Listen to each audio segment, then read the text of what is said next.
qoran wuxuu cuni jiray wuxuu xidhan jiray musqusha siduu u geli jiray musqusha markuu gelaya labada adinkuu horraysiin jiray musqusha markuu ku jiro gacantuu isticmaali jiray ee wax iskaga maydhi jiray yacni qof noloshiisa wax qarsoonay aanay ku jirin waxaa qoran kabihiisu intay leekaayeen cidhibta iyo xagga hore midkay u buuraayeen indhal inay lahaayeen iyo inaanay lahayn kabtu inay dhogor lahayd iyo inaanay dhogor lahayn saddexda qaybooda kabtu u qaybsanto dhexda iyo xagga hore iyo xagga dambe mid waliba inta ay leegtay nebi maxamed way qorantay calayhi salaatu wasalaam waxaa qoran wuxuu maro qaatay midabkay lahaayeen waxaa qoran wuxuu cunno cunay waxaa qoran wuxuu meel istaagay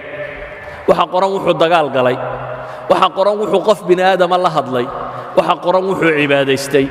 waxaa qoran wuxuu ummad hoggaamiyey